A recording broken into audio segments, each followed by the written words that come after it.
Madame, Monsieur, bonsoir, bienvenue dans ce 3e numéro de votre rendez-vous avec l'économie sur Médien TV, l'Hebdo Écho. Cette semaine, le monde entier avait les yeux rivés sur les États-Unis d'Amérique et pour cause, les Américains ont élu leur 45e président. Ce fut la surprise pour beaucoup.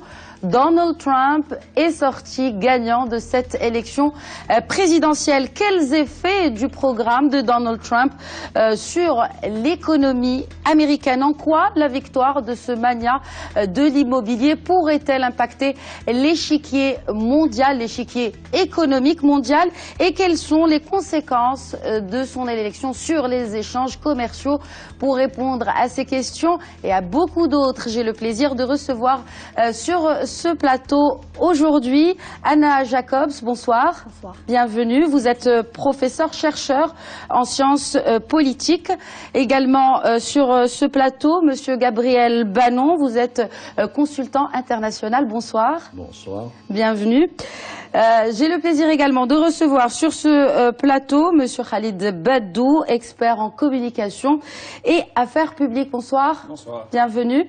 Également pour discuter des impacts ou de l'élection de Donald Trump, j'ai le plaisir de recevoir professeur Mohamed Harakat. Bonsoir. Bonsoir, madame. Bienvenue. Alors, vous êtes président du Centre international des études stratégiques et de la gouvernance globale, également auteur d'ouvrages sur la gouvernance et la gestion publique. Bienvenue à tous. Je vous propose tout d'abord de revenir sur ce discours de la victoire de Donald Trump. Nous allons le voir ensemble.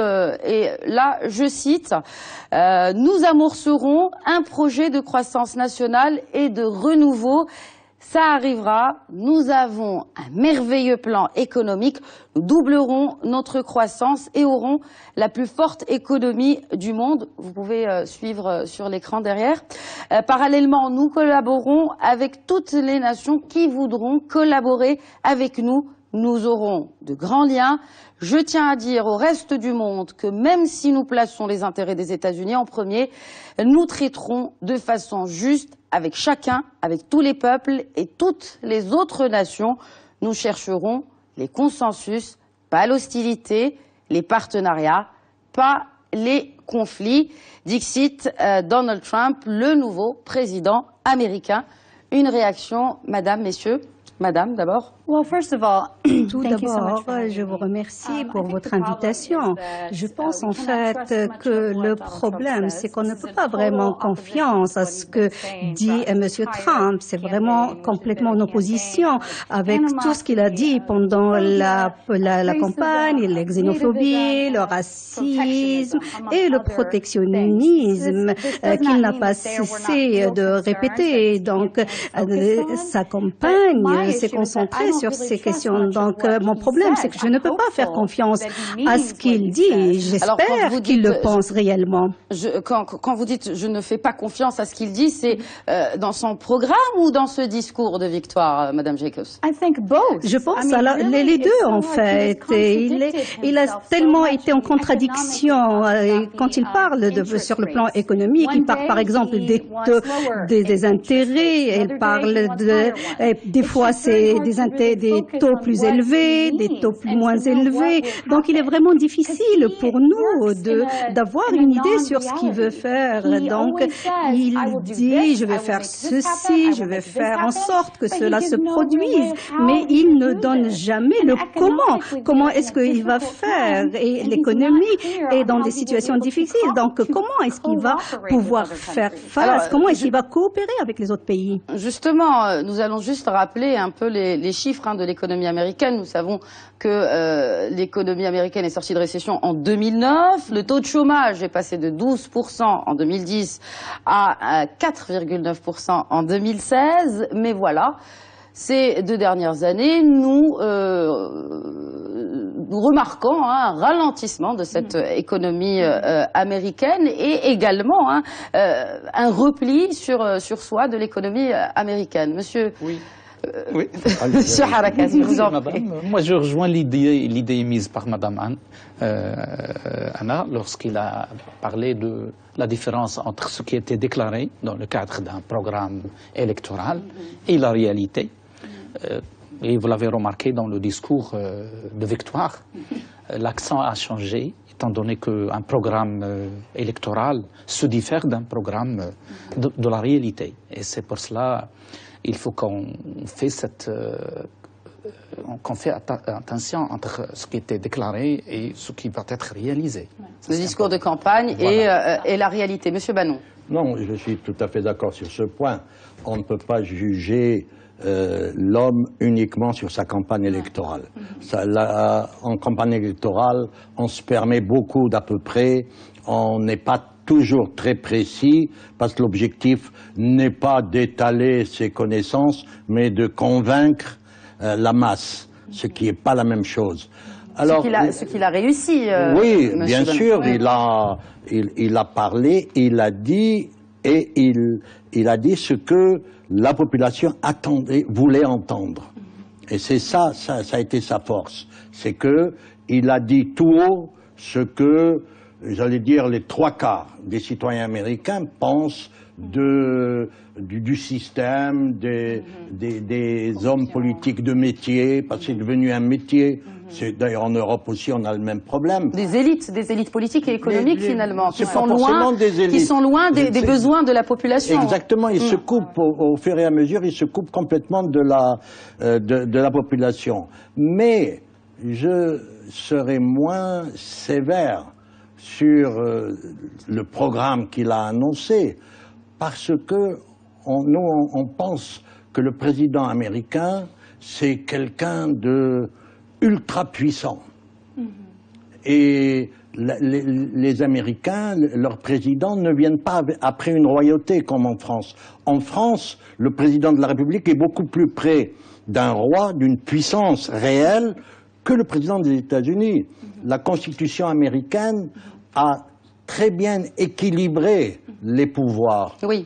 Et donc, je prends un exemple, dans son grand programme, il a dit « je vais annuler tous les accords de libre-échange ». Très bien. Nous allons y revenir, justement. Nous allons revenir en détail sur ce programme. Justement, Monsieur Badou voulait ajouter quelque chose sur cette réalité, en tout cas, du programme économique de Donald Trump. Alors justement, la campagne de Donald Trump que nous avons tous suivie, la différence entre tous les discours qu'il a tenus et son discours de victoire, est exactement la différence entre le populisme d'une campagne électorale et la réelle politique d'une réalité économique. Donc tous les marchés, d'ailleurs, tous les marchés financiers internationaux s'attendaient à un crash à l'ouverture la veille, en fait le lendemain de l'annonce des élections. Le discours, il est venu pour rassurer, pour stabiliser, et on l'a remarqué. Il a duré 5 minutes, le crash. Et le crash a duré 5 minutes, et puis après, ça s'est stabilisé. Ça a repris normalement. Wall Street a même applaudi l'élection de Donald Trump. En tout cas, on craignait un effet Brexit. Exactement. On craignait un effet Brexit. Nous ne l'avons pas eu pour le moment. De toute façon, pour le moment, nous ne savons pas grand-chose, mais ce que l'on sait, c'est que en tout cas, Donald Trump avait annoncé dans ce programme. Nous avons beaucoup parlé de ce programme, justement, pour nous mettre nos téléspectateurs un peu dans le bain, pour récapituler les principaux points de ce programme économique de Donald Trump. Je vous propose de regarder ce sujet. Il est signé Émilie Gougache. Dans sa ligne de mire, on trouve d'abord les impôts. Donald Trump souhaite une limitation à 3 tranches d'imposition sur le revenu au lieu de 7 aujourd'hui, avec surtout son plafonnement à 33% contre 39,6%. Le nouveau président des États-Unis veut aussi sabrer de 35 à 15% le taux d'impôt sur les bénéfices dans l'espoir de stimuler la croissance et de créer des emplois, ce qui suscite le scepticisme des experts. Les accords de libre-échange sont également dans son viseur. Le magnat de l'immobilier a sans cesse dénoncé l'impact néfaste de ces accords, censés faciliter les échanges commerciaux entre les pays signataires. Exemple avec l'ALENA, l'accord de libre-échange nord-américain signé avec le Mexique et le Canada en 1994. Mais sa principale cible reste l'accord de partenariat transpacifique signé l'année dernière avec 11 pays de la région Asie-Pacifique. Un accord qui reste en attente de ratification, tout comme celui négocié avec l'Union européenne. Une entente commerciale vouée à une mort certaine si Donald Trump respecte ses promesses de campagne. Côté dépenses, l'Obamacare est en danger. Le milliardaire souhaite supprimer cette loi qui a rendu obligatoire la souscription d'une assurance santé et qui concerne pas moins de 32 millions d'Américains, souvent en situation de précarité économique. Dans son programme, il y a également la prolifération d'annonces sécuritaires anti-immigration avec le triplement des agents de police aux frontières, mais aussi l'idée d'un mur à la frontière mexicaine financé par le Mexique. Enfin, côté business, il souhaite lever les obstacles, notamment dans le secteur de l'énergie. De quoi s'inquiéter après la COP21 et maintenant la COP22, puisque Donald Trump veut abandonner les objectifs de réduction d'émissions de CO2. Alors nous l'avons compris, beaucoup de réformes, des réformes qui peuvent poser problème pour la stabilité peut-être fiscale des États-Unis, les échanges commerciaux, l'OMC qui tire déjà la sonnette d'alarme si Donald Trump appliquait en tout cas les réformes qu'il avait proposées. Monsieur Badou, vous évoquiez avant ce sujet ce point très intéressant sur la réalité, sur ce qui a été dit pendant la campagne électorale et sa faisabilité. Tout à fait. Non, je pense que les marchés financiers, que ce soit américains ou internationaux, ont environ 60 jours de grâce avant que Donald Trump ne soit investi officiellement. Alors Donald Trump, il a promis pendant les 100 premiers jours des mesures quand même drastiques qu'il a énumérées dans son programme. Ils sont de 28, mais dont pratiquement plus que la moitié sont des réformes économiques. Là où je ne suis pas d'accord avec ce qu'a dit M. Bannon tout à l'heure par rapport au Congrès, je pense que les premiers mois de Donald Trump, le Congrès américain va faciliter la tâche pour Donald Trump. Parce que premièrement, c'est à lui qu'ils doivent leur succès par rapport à ces élections. Même s'il y a cet équilibre de pouvoir instauré par la Constitution américaine, mais je pense qu'ils lui rendront la tâche plus facile, notamment sur les grandes annonces qu'il a faites. Le NAFTA, le TTP, etc. Peut-être qu'on reviendra à ces points. Oui, tout à l'heure. Alors, est-ce qu'une réponse peut-être rapide. Oui, une réponse rapide. La question d'abord de dire que le succès dans les élections du Sénat et du Congrès, ils le doivent à Trump, vous vous trompez, je ne suis pas d'accord. Ils le doivent au fait que les responsables du Parti républicain se sont déchaînés contre Trump. Désolidarisés pendant cette campagne. Qu'ils ont sauvé leur siège. S'ils étaient restés attachés à Trump, beaucoup auraient perdu leur siège. Ça, c'est le premier point. Le deuxième point, qu'on va lui faciliter dans la mesure où les décisions qu'il va proposer sont, j'allais dire, entre guillemets, mineures, ils ne lui feront pas de problème. Mais dans des décisions majeures, comme par exemple annuler les libres-échanges, il a besoin non seulement de l'accord du Congrès, mais de l'accord du Sénat. Et le Sénat, la majorité, ils ont la majorité, ils ont 51, mais la majorité au Sénat n'est pas 51, c'est 60. Mais ce qui l'a vraiment aidé, ce sont ces promesses qu'il a faites aux citoyens américains qui a voté pour lui. Ces promesses d'emploi, de créer 25 millions d'emplois en 10 ans, ce qui fait que ça fait quand même un chiffre important, 2,5 millions par an, réduire les impôts. Donc, ce qui l'a vraiment aidé, ce n'est pas ni le Sénat ni le Congrès. On va dire que c'est vraiment ces promesses qu'il a adressées à ce peuple, à son peuple américain. Madame Jacobs.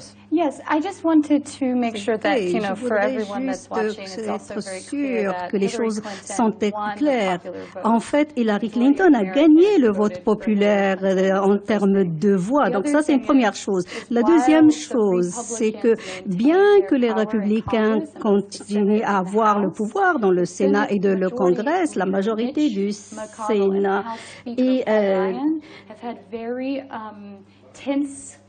ont eu des relations très denses, très difficiles avec Trump. Donc, bien que le Sénat... Alors, comment est-ce qu'ils vont travailler avec Trump? Est-ce qu'ils vont vraiment... Est-ce que Trump va avoir vraiment les mains libres? Je ne pense pas. Donc, en termes de revenir un peu sur tous ces accords de libre-échange qui existent, je ne sais pas. Est-ce que Mitch McConnell et Bryan vont vont être prêts justement à défendre cette position. Ce n'est pas une tradition chez les républicains. Bien sûr qu'il y a le protectionnisme. Alors, ce n'est pas la position de Reagan dans les années de sa présidence. Oui, mais ce que Donald Trump avait déclaré, c'est que les réformes qu'il entreprendrait seraient beaucoup plus importantes, seraient une révolution et beaucoup plus importante que celle que Reagan avait enclenchée. Professeur Harakat. Oui, dans le même sens, madame, à chaque fois qu'on parle de républicains, on parle si on compare la situation actuelle de Trump avec Roosevelt, parce qu'on est dans le cadre d'une crise profonde aux États-Unis. En 1932, Roosevelt, directement après la crise, il a fait un programme de relance, ce qu'on appelle la nouvelle donne. Oui. Et j'ai vu qu'il y a une influence sur le plan méthodologique, que Trump veut créer une relance économique. Seulement, sur le plan pratique, il y a une contradiction. C'est-à-dire qu'il veut appliquer la théorie keynésienne, d'agir sur la demande, mais en même temps, il augmente les dépenses. En importation. Voilà, c'est-à-dire qu'il est paradoxal. Donc on ne peut pas faire une relance économique et on réduit les impôts. Quand vous parlez de relance économique, juste pour clarifier les choses, on parle bien de la consommation, parce que c'est le moteur de cette économie américaine. Parce qu'il focalise l'attention sur les grands travaux, les routes, l'infrastructure. C'est un point commun qu'il a eu avec l'État. Voilà. Deux domaines. C'est exact. Voilà. Et en même temps, il essaie de réduire les impôts. Donc en économie politique, c'est pas possible. Si on veut faire la relance, il ne faut pas qu'on réduise les impôts. Mais c'est visé, hein, c'est voulu. Il vise le capital. C'est-à-dire, si on donne un exemple, il a baissé les impôts de 35 à 15%. Il va baisser, hein, professeur. Il n'a pas encore baissé. Il a promis de baisser. Oui, il a promis de baisser de 35 à 15% sur les entreprises. C'est exact. Moi, j'ai comparé, madame, avec les ouvriers. Les ouvriers, oui. C'est-à-dire, il a prévu l'augmentation des taux, l'heure, à 10 euros. 10 dollars, excusez-moi, 10 dollars. Voilà. Et par rapport au programme de Mme Clinton, c'était à 12. Donc, si nous voulons comparer, on peut dire même qu'il n'est pas neutre, c'est-à-dire qu'il défend le capital au détriment de la classe ouvrière qui a souffert, comme l'a dit mon professeur. Oui. Et j'ajoute, madame, un autre point de la crise actuelle qui touche, c'est que le taux d'endettement, il dépasse 105% du PIB aux États-Unis, y compris les dépenses de la guerre, la défense. Et je vois que la situation n'est pas du tout confortable. Mais vous avez parlé de ces ouvriers, professeur Harakat, dans son slogan « Make America Great Again ». Ce slogan l'a beaucoup aidé, justement, dans ce que l'on appelle la Rust Belt, dans ces swing states que l'Ohio, la Pennsylvanie et le Michigan. Et ce sont justement ces États qui ont été rudement frappés par la crise, ces États industriels, donc ce Rust Belt. Donc finalement, ce sont ces ouvriers-là qui ont porté Donald Trump dans ces États clés. Alors, ce qui est vraiment très fascinant, c'est que la plupart de ces majorités avaient voté pour Obama en 2012. Et donc au lieu, ils n'ont pas voté pour Clinton, ils ont élu Trump. Donc, c'est vraiment les gens ont besoin de changement. Après 2 mandats d'Obama. Monsieur Bannon. Il faut réaliser que les États-Unis ont complètement changé de fond en comble. Vous savez, le WASP, le White Anglo-Saxon protestant, est devenu minoritaire dans le pays. Qu'est-ce que ça change, Monsieur Bannon? Ça change parce que la doctrine protestante régissait toute la vie américaine. On peut voir, ils sont puritains, etc. On constate que ça a changé complètement, parce que nous avons les latinos et les Afro-Américains, les autres minorités, pour ne pas citer les noirs, etc., qui sont devenus majoritaires. Alors le petit blanc, entre guillemets, américain, se sent... ce n'est plus une raison économique, c'est qu'il ne se retrouve plus. Il a l'impression qu'il perd son identité. Et donc, on ne peut pas analyser les scores d'élections sur des raisons économiques. C'est complètement faux. Parce que Obama n'a pas démérité sur la relance économique du pays. Il l'a sorti de la crise. Il a réduit d'une façon, maintenant on peut dire, à 4 ou 5% de chômage. On considère que c'est le plein emploi. Les économistes considèrent que c'est le plein emploi. Comme a dit Madame Jacobs, qu'est-ce qui a fait que ces gens-là qui ont voté pour Obama ont voté cette fois pour Trump? Il leur a donné un, comment dirais-je, quelqu'un à mordre, l'établissement. Oui. Voilà. Et par conséquent, ils ont voté non pas pour Trump, ils ont voté contre l'établissement. Ils ont voté contre le système. Parce qu'il faut reconnaître que le système économique américain est très frustrant. C'est vrai que l'économie est repartie, c'est vrai que le développement a été au-delà même de ce qu'avait prévu Obama, mais ça n'a pas profité à toutes les classes, ça a profité à une petite marge de la population. Et donc, les gens travaillent, c'est comme ça a été en Allemagne. En Allemagne, on avait le plein emploi, mais c'était des petits salaires, parce qu'on ne voulait pas augmenter les salaires pour ne pas gêner l'exportation. Ici, non, c'est des petits salaires, parce qu'on disait, ben, on vous a donné du travail. Alors les gens... Monsieur Badou a quelque chose à avancer. Ce que je voulais dire, c'est que si le slogan de la campagne de Donald Trump était « Make America Great Again », le slogan de son programme économique, c'était « America First ». Et il a mentionné à plusieurs reprises, c'est que mettre les intérêts économiques américains en premier lieu. Au centre oui. Et quand on voit les propositions qu'il a faites ou les promesses électorales qu'il a faites, c'est quand même, ça parle à la population. La baisse des impôts, 25 millions d'emplois sur 10 ans, on va parler peut-être tout à l'heure de l'aspect environnemental, mais vraiment réouvrir toutes les vannes énergétiques du pétrole, du gaz de schiste pour les mettre à la disposition du peuple américain. Donc vraiment, il a promis le paradis. On va voir ce que cela va donner en réalité. Mais en tout cas, encore une fois, on l'a entendu dans son discours de victoire, je pense que à partir de janvier, et d'ici janvier, les choses vont être revues. Les autres pays, que ce soit l'Europe, que ce soit le Canada, que ce soit le Mexique, que ce soit le Moyen-Orient également, la Chine aussi, ils vont se mettre en garde par rapport à tout ce qui est prévu, en espérant que, c'est-à-dire que le choc économique que Donald Trump a promis, qu'il ne soit pas autant choquant pour l'économie mondiale. Alors justement, il veut faire beaucoup pour cette économie, vous venez de le soulever, Monsieur Badou, il veut relancer l'industrie américaine, il veut rapatrier les grands groupes américains qui délocalisent leur production, que ce soit au Mexique ou au Canada. Est-ce que cette montée du protectionnisme est-elle la nouvelle donne mondiale? Il a donné la priorité, excusez-moi, il a donné la priorité au Made in America. C'est ça. Donc ça veut bien dire que l'Amérique de Donald Trump va se recroqueviller et va se protéger.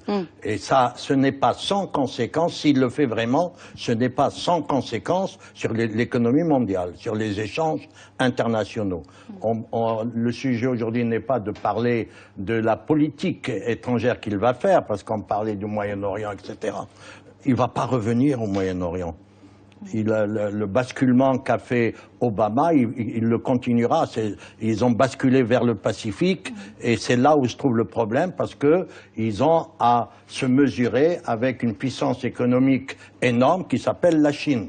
Par conséquent, on va vers des tensions importantes et si le Congrès et le Sénat suivent Obama dans toutes ses élucubrations, nous allons vers une crise économique mondiale.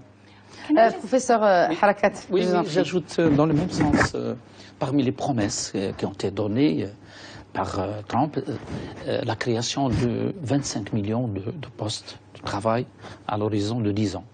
Et en même temps, l'augmentation pour garder un taux de croissance de 4,5%. À l'environ de 10 ans. Ça parmi, comme l'a dit Monsieur Bannon, lorsqu'il a parlé des promesses et en même temps des promesses pour les électeurs. Moi, j'ajoute, Madame, au niveau de la protection, il y a une autre contradiction au niveau de... Parce que maintenant, lorsqu'on impose les importations américaines, et les importations américaines proviennent essentiellement des matières premières et surtout des importations de la Chine. C'est une manière d'entraîner l'inflation au niveau national. Oui. C'est comme ça, c'est pour cela que j'ai dit que le programme... Le contraste que vous aviez évoqué tout à l'heure. Alors, je vous propose juste de prendre une petite pause et de revenir à ce débat. À tout de suite.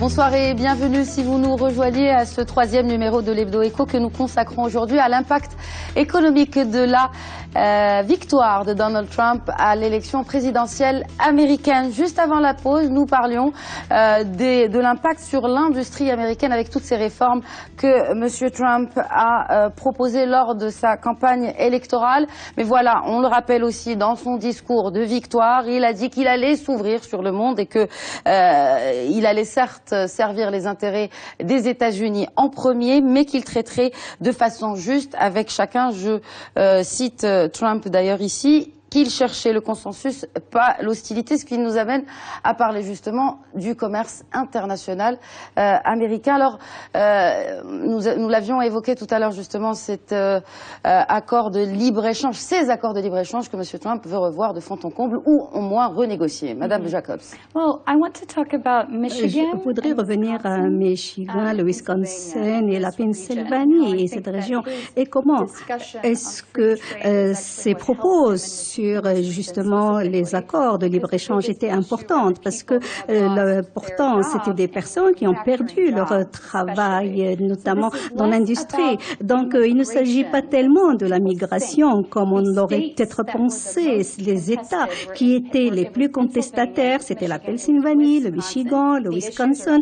Là, et la question de l'emploi était importante. La question de la mondialisation était importante parce que c'est des personnes qui étaient laissés pour compte. Et donc, c'est beaucoup d'Américains, et notamment les Américains non blancs, qui appartiennent à des minorités, ce qu'ils entendent quand il faut revenir à plus de contrôle qu'auparavant. Ou peut-être que nous allons revenir 40 ans en arrière avant ce mouvement de globalisation enclenché par Reagan et Madame Thatcher.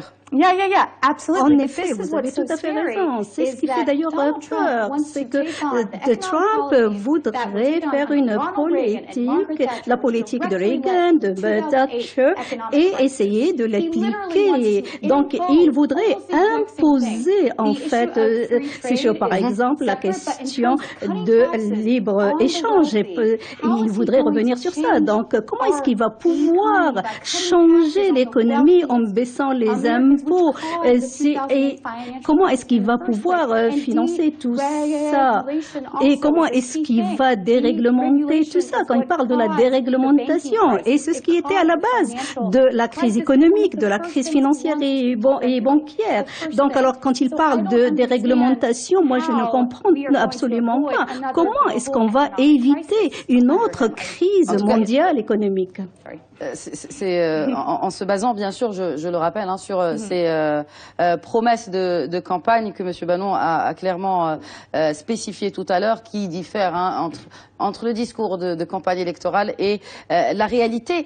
Justement, en parlant de cette réalité, est-ce que c'est faisable avec cette renégociation de traités de libre-échange, que ce soit avec le Mexique, le Canada, ou d'imposer plus pour les produits qui sont importés, notamment de Chine? Mais écoutez, lui ne parle pas de renégocier les accords de libre-échange. Il dit je les dénonce, je les supprime. Donc dans d'autres discours, il a parlé de renégociation. Oui, non. Ce qu'il veut, il veut que l'Amérique reprenne sa liberté totale dans ce qu'il appelle la défense du Made in America, la défense de l'économie américaine telle qu'il la voit, lui. Lui, il réagit comme un chef d'entreprise qui n'a pas de compte à rendre à l'extérieur et qui gère son affaire. C'est pas ça le monde. Lui n'a aucune expérience de fonction publique. Il y a des jamais... conseillers pour cela, Monsieur Bannon. Comment? Il y a des conseillers pour cela. Ben justement, alors le problème... Qu'il n'écoute pas. D'abord, il n'écoute personne. Je connais très bien une personne qui a travaillé avec lui pendant 2 ans. Il n'écoute personne. Il n'écoute personne. Quand ça marche, c'est de sa faute. Quand ça marche pas, c'est la faute des autres ou c'est la conspiration contre lui.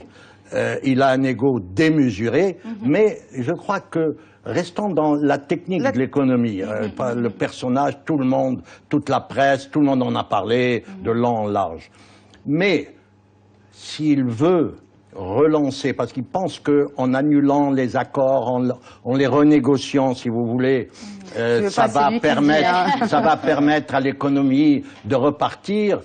Alors, il a prévu, de la façon dont il prend ses décisions, la baisse des impôts, etc., une relance par la consommation. Oui, oui. Alors, la relance par la consommation ne marche que s'il y a une confiance. Et aujourd'hui, l'Amérique est divisée en deux. Ouais.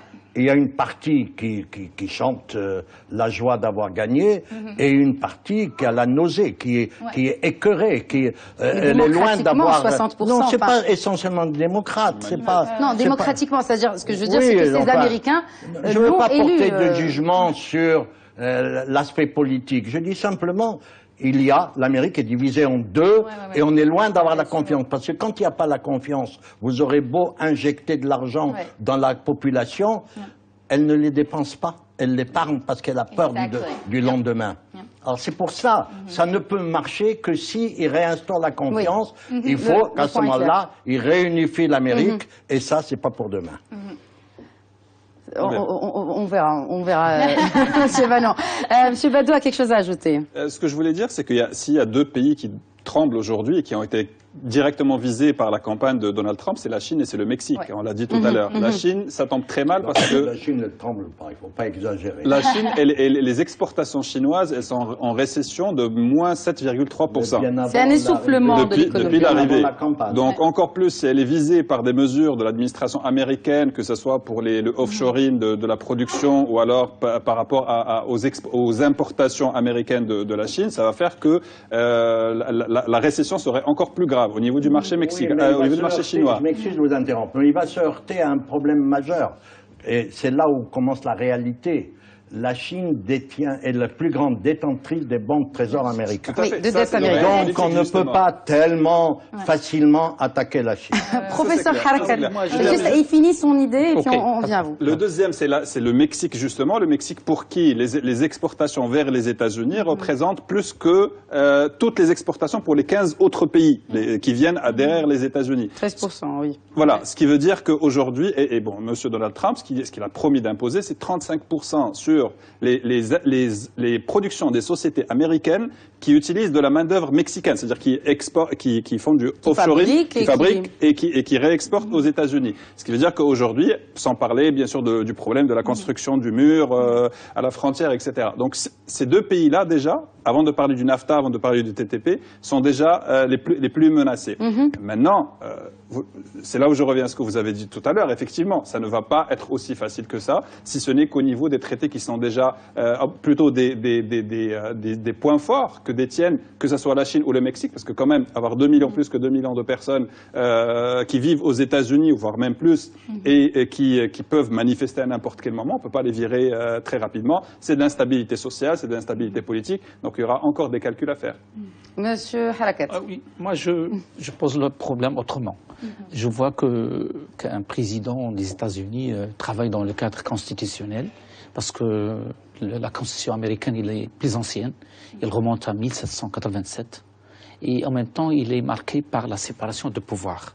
Et en même temps, des grands corps de l'État, il y a la Cour suprême, il y a le veto, il y a le Congrès américain qui a beaucoup de pouvoir. C'est-à-dire, changer une politique, c'est pas toujours à la portée du président des États-Unis.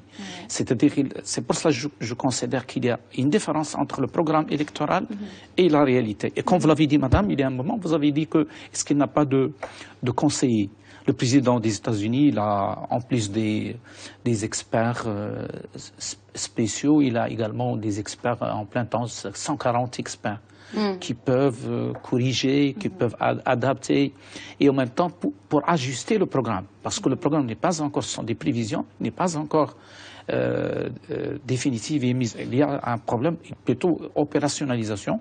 Donc le problème de l'opérationnalisation va se poser entre le 25 janvier et la fin et le 30 juillet.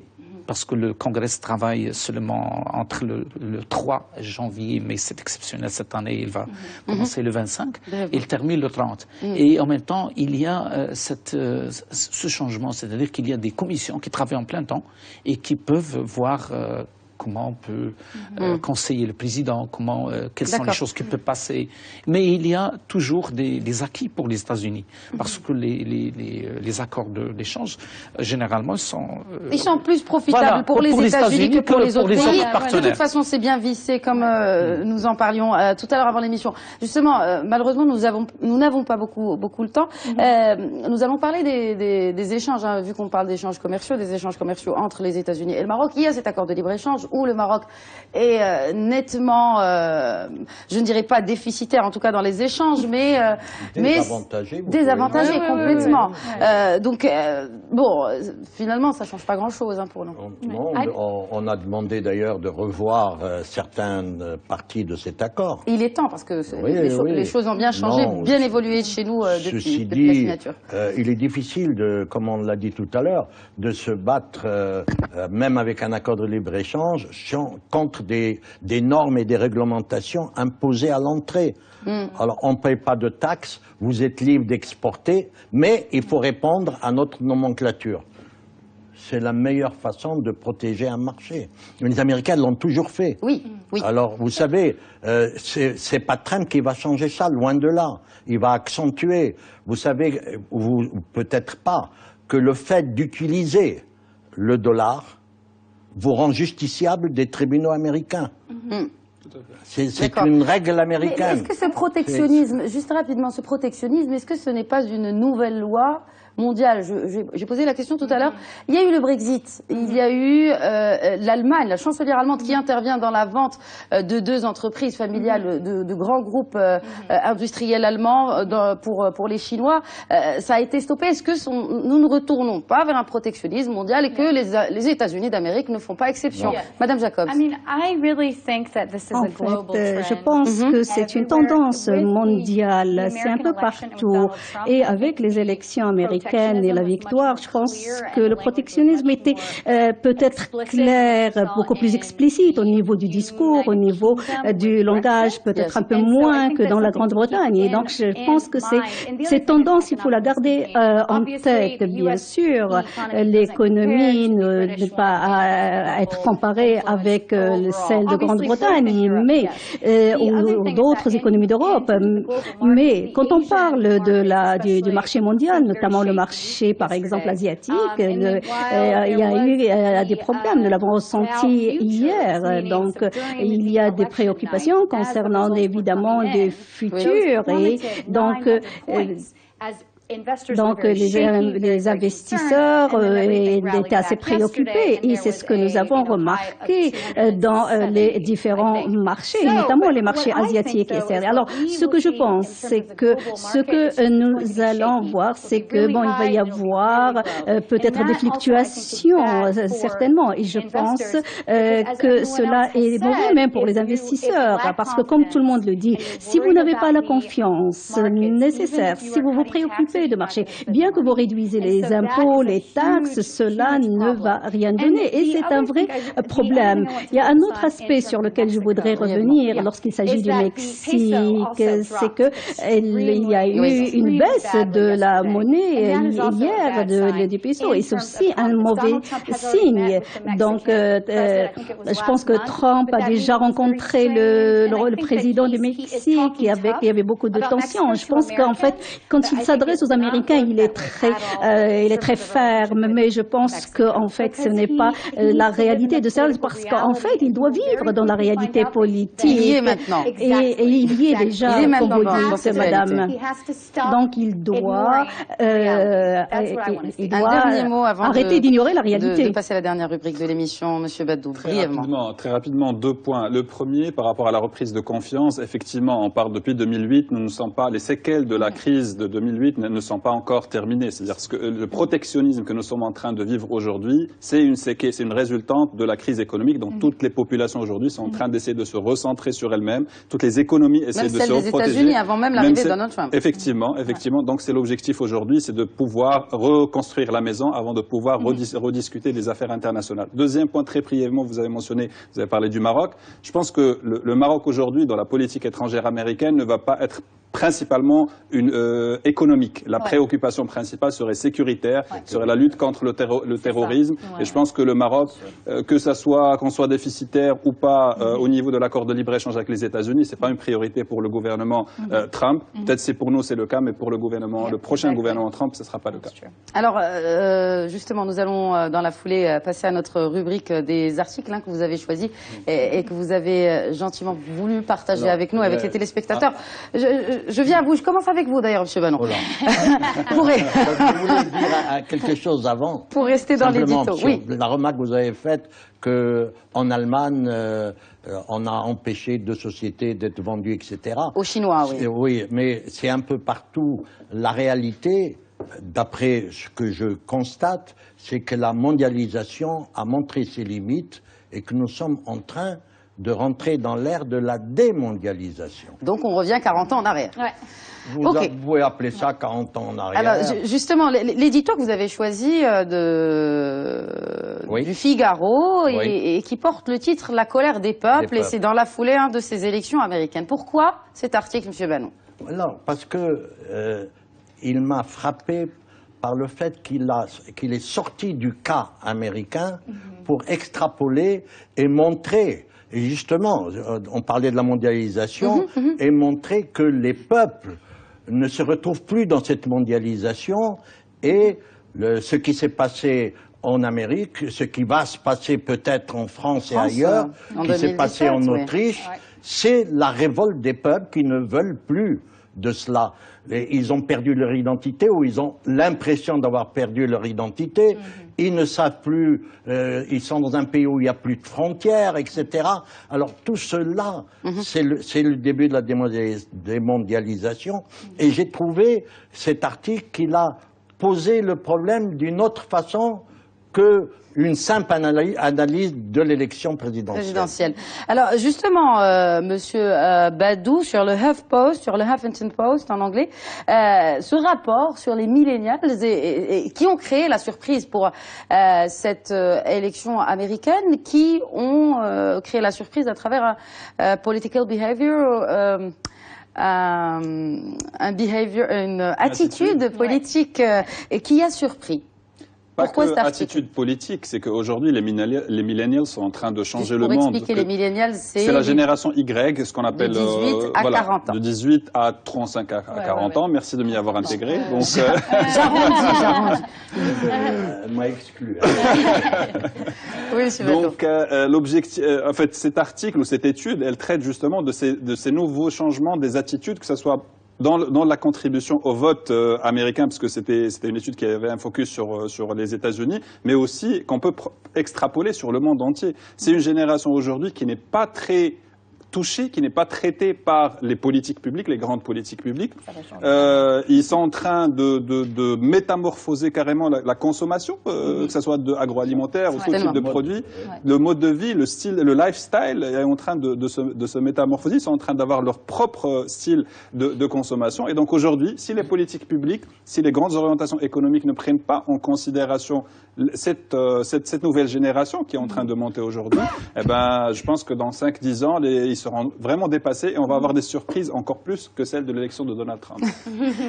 C'est clair. Justement, en parlant de cette élection, Madame Jacobs a choisi cet article sur une figure de la démocratie américaine, Susan B. Anthony, et beaucoup de voteurs sont allés se recueillir sur sa tombe, comme on peut le voir, avec le sticker I voted sur sa tombe. Pourquoi cet article?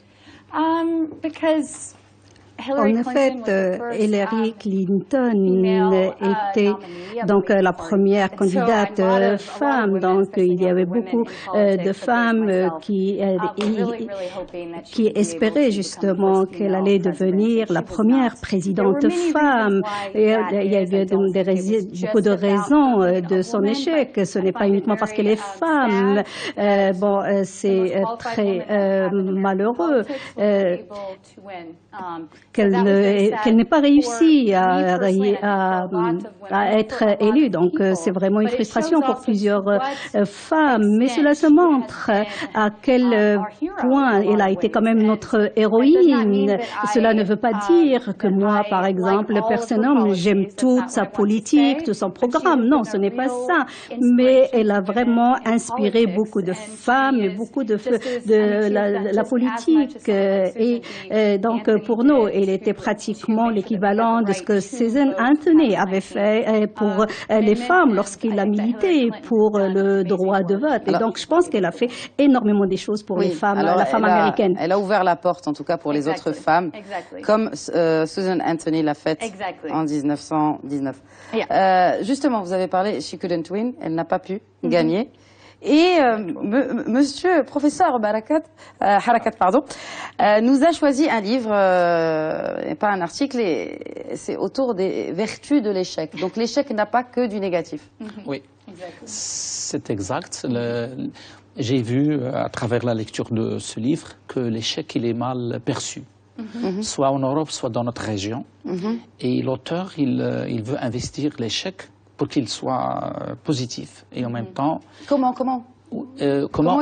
peut-il être positif? Sur la base d'un ensemble de travaux, de réflexion. Spinoza, par exemple, il disait qu'il ne faut pas pleurer, il ne faut pas rire, il faut comprendre. Même pour Mandela, il dit je ne perds pas. Si je perds, je gagne. Et en même temps, il investit un ensemble et surtout, dans notre région, il y a moins d'humanité. C'est pour cela que j'ai choisi la lecture de ce livre. J'ai vu que maintenant, nos jeunes, surtout au niveau de l'échec scolaire, au niveau de l'échec de l'entreprise, les gens conçoivent l'échec comme une dramatique, une fatalité.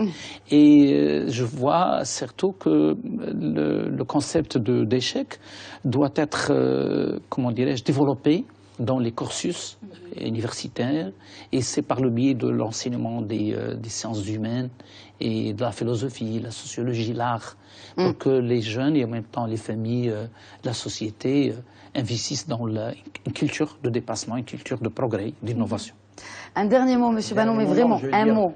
Ça nous ramène à notre sujet des États-Unis, c'est que la philosophie américaine, c'est le droit à l'erreur, le droit à l'échec. Voilà, sur ces mots sages de Monsieur Bannon, cette émission touche à sa fin. Je vous remercie à tous d'avoir accepté mon invitation. À vous, je vous donne rendez-vous la semaine prochaine, même heure, même endroit pour un nouveau numéro de l'Hebdo Écho. Je vous souhaite une excellente suite des programmes sur notre antenne.